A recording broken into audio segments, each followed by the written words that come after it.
बोलो शिव पुराण की जय, शिव पार्वती माता की जय। अब हम सुनेंगे 31वां अध्याय। इसमें देवताओं के अनुरोध से वैष्णव ब्राह्मण के वेश में शिव जी का हिमवान के घर जाना और शिव की निंदा करके पार्वती का विवाह उनके साथ न करने को कहना। ब्रह्मा जी कहते हैं, नारद, मैना और हिमवान की भगवान शिव के प्रति उच्च कोटि की अनन्य भक्ति देख इंद्र आदि सब देवता परस्पर विचार करने लगे। तदंतर गुरु बृहस्पति और ब्रह्मा जी की सम्मति के अनुसार सभी मुख्य देवताओं में शिव जी के पास जाकर उनको प्रणाम कर किया और वे हाथ जोड़कर उनकी स्तुति करने लगे। देवता बोले, देवदेव महादेव, करुणा कर शंकर, हम आपकी शरण में आए हैं, कृपा कीजिए। आपको नमस्कार है स्वामिन। आप भक्त वत्सल होने के कारण सदा भक्तों के कार्य सिद्ध करते हैं, दीनों का उद्धार करने वाले और दया के सिंधु हैं तथा भक्तों को विपत्तियों से छुड़ाने वाले हैं। इस प्रकार महेश्वर की स्तुति करके इंद्र सहित संपूर्ण देवताओं ने मैना और हिमवान की अनन्य शिव भक्ति के विषय में सारी बातें आदर पूर्वक बताई। देवताओं की यह बात सुनकर महेश्वर ने उनकी उस प्रार्थना स्वीकार कर ली और हंसते हुए उन्हें आश्वासन देकर विदा किया।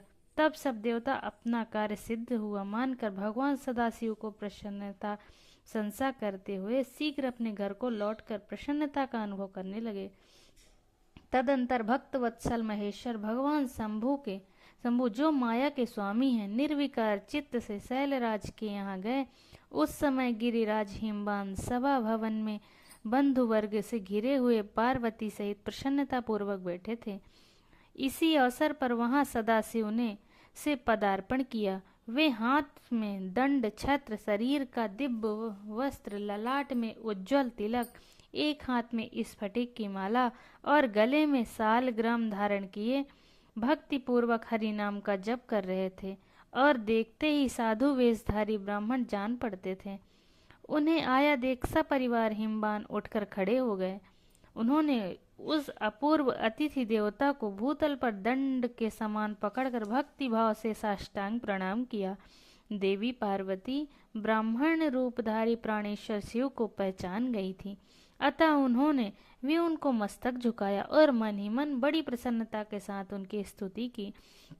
ब्राह्मण रूपधारी शिव ने उन सबको प्रेम पूर्वक आशीर्वाद दिया, किंतु शिवा को सबसे अधिक मनोवांछित शुभाशीर्वाद प्रदान किया। शैलाधिराज हिमवान ने बड़े आदर से उन्हें मधु पर्क आदि पूजन सामग्री भेंट की और ब्राह्मण ने बड़ी प्रसन्नता के साथ वह सब ग्रहण किया। तत्पश्चात गिरिश्रेष्ठ हिमालय ने उनका कुशल समाचार पूछा। उन्हें अत्यंत प्रीतिपूर्वक उन द्विजराज की विधिवत पूजा करके शैलराज ने पूछा, आप कौन हैं? तब उन ब्राह्मण शिरोमणि ने गिरिराज से शीघ्र ही आदर पूर्वक कहा। वे श्रेष्ठ महादेव बोले, गिरि श्रेष्ठ, मैं उत्तम विद्वान वैष्णव ब्राह्मण हूँ और ज्योतिषी की वृत्ति का आश्रय लेकर भूतल पर भ्रमण करता रहता हूँ। मन के समान मेरी गति है। मैं सर्वत्र जाने में समर्थ और गुरु की दी हुई शक्ति से सर्वत्र परोपकारी, शुद्ध आत्मा, दया सिंधु और विकार नाशक हूँ। मुझे ज्ञात हुआ है कि तुम अपनी इस लक्ष्मी सखी सरीखी सुंदर रूप वाली दिव्य सुलक्षणा अपनी पुत्री को एक आश्रय रहित असंग कुरूप और गुणहीन वर महादेव जी के हाथ में देना चाहते हो। वे रुद्र देवता मरघट में वास करते हैं, शरीर में सांप लपेटे रहते हैं, योग साधते फिरते हैं। उनके पास पहनने के लिए एक वस्त्र भी नहीं है। वैसे ही नंग धड़ंग घूमते हैं, आभूषणों की जगह सर्प धारण करते हैं। उनके कुल का नाम आज तक किसी को ज्ञात नहीं हुआ। वे कुपात्र और कुशील हैं, स्वभावतः विहार से दूर रहते हैं, सारे शरीर में भस्म रमाए रहते हैं, क्रोधी और अविवेकी हैं।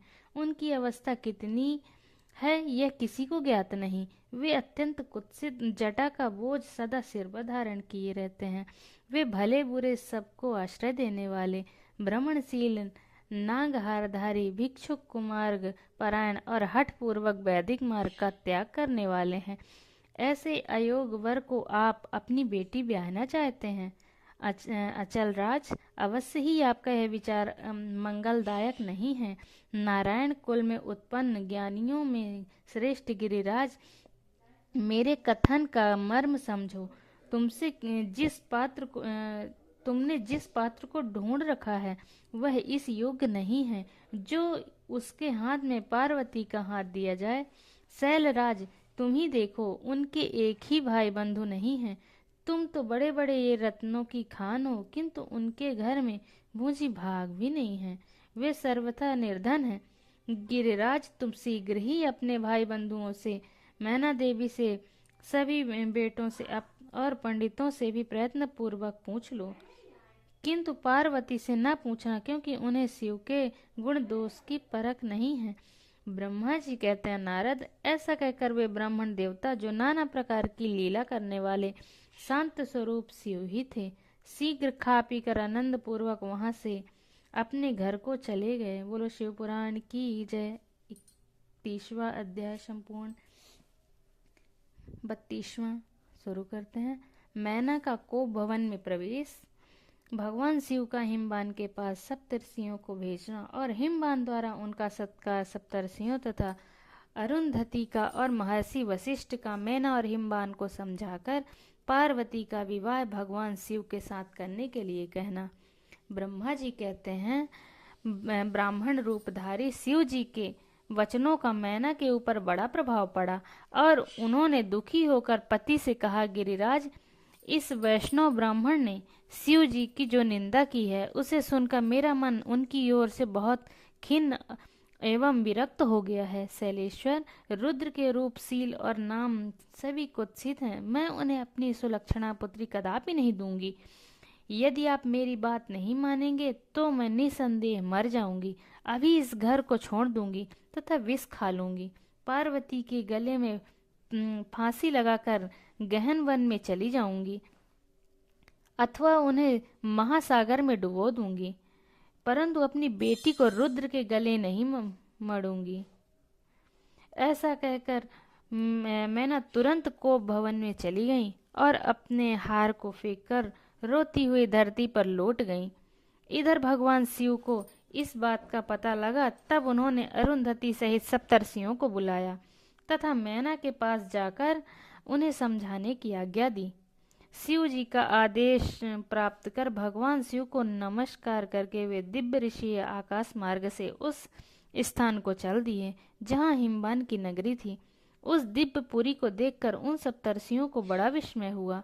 वे हिमांचल पुरी के परस्पर प्रशंसा करते हुए सब ऐश्वर्यों से भरे पूरे हिमबान के घर जा पहुँचे। उन सूर्य तुल्य तेजस्वी सातों ऋषियों को दूर से आकाश के रास्ते आते देख हिमवान को बड़ा विस्मय हुआ। वे बोले, ये 7 सूर्य तुल्य तेजस्वी मुनि मेरे पास आ रहे हैं। मुझे प्रयत्न पूर्वक इस समय उनकी पूजा करनी चाहिए। सबको सुख देने वाले हम गृहस्थ लोग धन्य हैं, जिनके घर पर ऐसे महात्मा पदार्पण किया करते हैं। ब्रह्मा जी कहते हैं, इस समय वे मुनि आकाश से उतरकर पृथ्वी पर खड़े हो गए। उन्हें उन सामने देख हिमबान बड़े आदर के साथ आगे बढ़े और हाथ जोड़ मस्तक झुकाकर उन सप्तर्षियों को प्रणाम करके पश्चात उन्होंने बड़े सम्मान के साथ उन सबकी पूजा की तथा उन्हें आगे करके कहा, मेरा गृहाश्रम आज धन्य हो गया। यूं कहकर उन्हें बैठने के लिए भक्ति पूर्वक आसन ला कर दिया।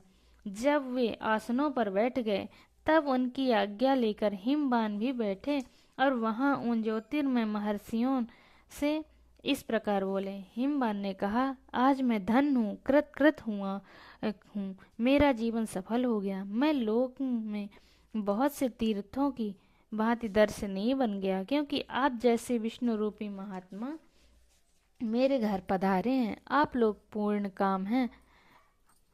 हम दीनों के घरों में आपका क्या काम हो सकता है? तथापि मुझ सेवक के योग यदि कोई कार्य है तो कृपा पूर्वक उसे अवश्य कहें। उसे पूर्ण करने में मेरा जीवन सफल हो जाएगा। ऋषि बोले, शैलराज, भगवान शिव को जगत का पिता कहा गया है और शिवा जगन माता मानी गई हैं। अतः तुम्हें महात्मा शंकर को अपनी कन्या देनी चाहिए। हिमालय ऐसा करके तुम्हारा जन्म सफल हो जाएगा तथा तुम जगत गुरु के भी गुरु हो जाओगे, इससे संशय नहीं है। मुनीश्वर सप्तर्षियों के यह वचन सुनकर हिमवान ने दोनों हाथ जोड़ उन्हें प्रणाम करके इस प्रकार कहा। हिमालय बोले, महाभाग सप्तर्षियों, आप लोगों ने जो बात कही है उसे शिव की इच्छा से मैंने पहले ही मान रखा था, किंतु प्रभु इन दिनों एक वैष्णव धर्मी ब्राह्मण ने आकर भगवान शिव के प्रति प्रसन्नता पूर्वक बहुत सी उल्टी बातें बताई हैं। तभी से शिवा की माता का ज्ञान भ्रष्ट हो गया। वे अपनी बेटी का विवाह उस योगी रुद्र के साथ नहीं करनी चाहिए। ब्राह्मणों, वे बड़ा भारी हट करके मैले कपड़े पहन को भवन में चली गईं और समझाने पर भी नहीं समझ रही। मैं भी उस वैष्णव ब्राह्मण की बात सुनकर ज्ञान भ्रष्ट हो गया हूँ। आपसे सच कहता हूँ, भिक्षुक रूप धारी महेश्वर की बेटी देने की मेरी भी अब इच्छा नहीं है। ब्रह्मा कहते हैं, नारद, मुनियों के बीच में बैठे हुए शैलराज शिव के माया से मोहित हो उपर्युक्त बात कहकर चुप हो गए। तब उन सभी सप्तर्षियों ने शिव की माया की प्रशंसा करके मैना के पास अरुंधति को भेजा। पति की आज्ञा पाकर ज्ञानदायिनी अरुंधति देवी तुरंत उस घर में गईं जहां मैना और पार्वती थीं। जाकर उन्होंने देखा मैना शोक से आकुल होकर पृथ्वी पर पड़ी थी। तभी उन साध्वी देवी ने बड़ी सावधानी के साथ मधुर और हितकर बात कही। अरुंधति बोले, साध्वी रानी मेनके, उठो, मैं अरुंधति तुम्हारे घर में आई हूँ तथा दयालु सप्तर्षि भी पधारे हैं। अरुंधति का ईश्वर सुनकर मेनका शीघ्र उठ गई और लक्ष्मी जैसी तेजस्विनी उस पतिव्रता देवी के चरणों में मस्तक रखकर बोली। मैना ने कहा, अहो, हम पुण्य जन्मा जीवों को आज हम किस पुण्य का फल प्राप्त हुआ कि हमारे इस घर में जगत श्रेष्ठा ब्रह्मा जी की पुत्र बहू और महर्षि वशिष्ठ जी की पत्नी पधारी हैं। देवी, आप किस लिए आई हैं, यह मुझे बताइए। मैं और मेरी पुत्री आपकी दासी के समान हैं। आप हम पर कृपा कीजिए। मेनका के ऐसा कहने पर साध्वी अरुंधति ने उनको बहुत अच्छी तरह समझाया बुझाया और उन्हें साथ ले वे प्रसन्नता पूर्वक उस स्थान पर आए जहाँ वे सप्तर्षि विद्यमान थे। सप्तर्षिगण बातचीत में बड़े निपुण थे। उन सब ने भगवान शिव के युगल चरणारविंदों का स्मरण करके शैलराज को समझाना आरंभ किया। ऋषि बोले, शैलेंद्र, हमारा शुभ कारक वचन सुनो। तुम पार्वती का विवाह शिव के साथ कर दो और संहार करता रुद्र के ससुर हो जाओ। शंभु सर्वेश्वर हैं, वे किसी की यातना नहीं करते। स्वयं ब्रह्मा जी ने तारकासुर के विनाश के लिए एक वीर पुत्र उत्पन्न करके उद्देश्य को लेकर भगवान शिव से यह प्रार्थना की कि वे विवाह कर लें। भगवान शंकर तो योगियों के शिरोमणि हैं, वे विवाह के लिए उत्सुक नहीं हैं। केवल ब्रह्मा जी का प्रार्थना से ही वे महादेव तुम्हारी कन्या का पाणी ग्रहण करेंगे। तुम्हारी पुत्री ने जब तपस्या की थी उस समय उनके सामने उन्होंने उनसे विवाह की प्रतिज्ञा कर ली थी। इन्हीं दो कारणों से वे योगीराज शिव विवाह करेंगे। ऋषियों की यह बात सुनकर हिमालय हंस पड़े और कुछ भयभीत हो गए। विनय पूर्वक बोले। हिमालय ने कहा, मैं शिव के पास कोई राजोचित सामग्री नहीं देखता हूँ। उनका न कोई घर है, न ऐश्वर्य है और न कोई स्वजन या बंधु बांधव ही है। मैं अत्यंत निर्लिप्त योगी को अपनी बेटी देना नहीं चाहता। आप लोग वेद विधाता ब्रह्मा जी के पुत्र हैं, अतः आप निश्चित विचार करिए। जो पिता काम से, मोह से, भय से तथा लोभ से किसी अयोग्य वर के साथ में अपनी कन्या दे देता है, वह मरने के बाद नरक में जाता है। अतः मैं स्वेच्छा से भगवान शूलपाणि को अपनी कन्या नहीं दूंगा। इसलिए महर्षियों, जो उचित विधान हो उसे आप लोग कीजिए। मुनीश्वर नारद हिमवान के इस वचन को सुनकर बातचीत करके वे निपुण महर्षि वशिष्ठ ने उनसे यूं कहा, वशिष्ठ बोले, शैलेश्वर, मेरी बात सुनो। यह सर्वथा तुम्हारे लिए हितकारक, धर्म के अनुकूल, सत्य और इहलोक और परलोक में सुखदायक है। शैलराज, लोक तथा वेद में 3 प्रकार के वचन उपलब्ध हैं। शास्त्रक पुरुष अपनी निर्बल ज्ञान दृष्टि से उन सब प्रकार के वचनों को जानता है। एक तो वह वचन है जो तत्काल सुनने में बड़ा सुंदर प्रिय लगता है, परंतु पीछे वह अत्यंत और अहितकारक सिद्ध होता है। ऐसा वचन बुद्धिमान शत्रु ही करता है, इससे कभी हित नहीं होता। दूसरा वह जो आरंभ में अच्छा नहीं लगता, उसे सुनकर अप्रसन्नता ही होती है, परंतु परिणाम में वह सुख देने वाला होता है। इस तरह का वचन कहकर दयालु धर्मशील बांधवजन ही कर्तव्य का बोध कराता है। तीसरी श्रेणी का वचन वह है जो सुनते ही अमृत के समान मीठा लगता है और सब काल में सुख देने वाला होता है। सत्य ही उसका सार होता है, इसलिए वह हितकारक हुआ करता है। ऐसा वचन सबसे श्रेष्ठ और सब के लिए अभीष्ट है। शैलराज, इस तरह नीति शास्त्र में 3 प्रकार के वचन कहे गए हैं। इन तीनों में से तुम्हें कौन सा वचन अभीष्ट है, बताओ। मैं तुम्हारे लिए कौन सा वचन कहूँगा। भगवान शंकर संपूर्ण देवताओं के स्वामी हैं। उनके पास ब्रह्म संपत्ति नहीं है। उनका कारण यह है कि उनका चित्त एकमात्र ज्ञान के महासागर में मग्न रहता है। जो ज्ञानानंद स्वरूप और सबके ईश्वर हैं, उन्हें लौकिक ब्रह्मा वस्तुओं की क्या इच्छा होगी। गृहस्थ पुरुष राज्य और संपत्ति से सुशोभित होने वाला वर को अपनी पुत्री देता है, क्योंकि किसी दीन दुखी की कन्या देने से पिता कन्या घाती होता है, उसे कन्या के वध का पाप लगता है। कौन जानता है कि भगवान शंकर दुखी हैं। कुबेर जिसके किंकर हैं, जो अपनी भ्रुभंग की लीला मात्र से संसार की सृष्टि और संहार करने में समर्थ हैं, जिन्हें गुणातीत परमात्मा और प्रकृति से परे परमेश्वर कहा गया है, सृष्टि पालन और संहार करने वाली जिनकी त्रिविध मूर्ति ही ब्रह्मा विष्णु और हर नाम धारण करती है, उन्हें कौन निर्धन अथवा दुखी कह सकता है। ब्रह्मलोक के निवास करने वाले ब्रह्मा, क्षीर सागर में रहने वाले विष्णु तथा कैलाशवासी हर ये सब शिव की ही विभूतियां हैं। शिव से प्रकट हुई प्रकृति भी अपने अंश से 3 प्रकार की मूर्तियों को धारण करती है। जगत में लीला शक्ति से प्रेरित हो वह अपनी कला से बहुत से रूप धारण करती है। समस्त वाणमय अधिष्ठात्री देवी वाणी उनके मुख से प्रकट हुई और सर्व संपत् स्वरूपिणी लक्ष्मी वक्ष स्थल में आविर्भूत हुई, तथा शिवा ने देवताओं के एकत्र हुए तेज से अपने को प्रकट किया था और संपूर्ण दानवों का वध करके देवताओं को स्वर्ग की लक्ष्मी प्रदान की थी। देवी शिवा कल्पांतर में दक्ष पत्नी के उदर से जन्म ले सती के नाम से प्रसिद्ध हुई और हर को उन्होंने पति के रूप में प्राप्त किया। दक्ष ने स्वयं ही भगवान शिव को अपनी पुत्री दे दी। सती ने पति की निंदा सुनकर योग बल से अपने शरीर को त्याग दिया था। वे ही कल्याणमयी सती अब तुम्हारे वीर और मैना के गर्भ से प्रकट हुई है। शैलराज, ये शिवा जन्म जन्म में शिव की ही पत्नी होती हैं। प्रत्येक कल्प में बुद्धि रूपा दुर्गा ज्ञानियों में श्रेष्ठ माता होती हैं।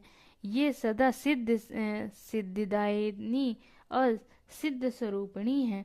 भगवान हर चिंता भस्म के रूप में सती के अस्थि चूर्ण को ही स्वयं प्रेम पूर्वक अपने अंगों में धारण करते हैं। अतः गिरिराज, तुम स्वेच्छा से ही अपनी मंगलमयी कन्या को भगवान हर के हाथ में दे दो। तुम यदि नहीं दोगे तो यह स्वयं प्रियतम के स्थान में चली जाएंगी। देवेश्वर, शिव तुम्हारी पुत्री का अत्यंत क्लेश देखकर ब्राह्मण के रूप में उसकी तपस्या के स्थान पर आए थे और उनके साथ विवाह की प्रतिज्ञा करके इसी आश्वासन एवं वर देकर अपने आवास स्थान को लौट गए थे। गिरे, पार्वती की प्रार्थना से ही शंभु ने तुम्हारे पास जाकर आकर इसके लिए यातना की और तुम दोनों ने शिव भक्ति में मन लगाकर उनकी उस यातना को स्वीकार कर लिया था। गिरीश्वर, बताओ फिर किस कारण से तुम्हारी बुद्धि विपरीत हो गई। भगवान शिव ने देवताओं की प्रार्थना से प्रभावित होकर हम सब ऋषियों को और अरुंधति को भी तुम्हारे पास भेजा है।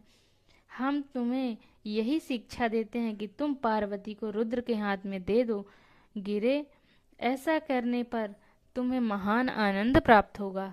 शैलेंद्र, यदि तुम स्वेच्छा से अपनी बेटी शिवा को शिवा के हाथ में नहीं दोगे तो भाभी के बल से ही इन दोनों का विवाह हो जाएगा। तात, भगवान शंकर ने तपस्या में लगी हुई पार्वती को ऐसा ही वर दिया है। ईश्वर की हुई प्रतिज्ञा कभी पलट नहीं सकती। गिरिराज, ईश्वर के वश में रहने वाले समस्त साधु पुरुषों की भी प्रतिज्ञा का संसार में किसी के द्वारा उल्लंघन होना कठिन है। फिर साक्षात ईश्वर की प्रतिज्ञा के लिए तो कहना ही क्या है। बोलो शिव पुराण की जय। 32वां 33वां अध्याय संपूर्ण। बोलो शिव पुराण।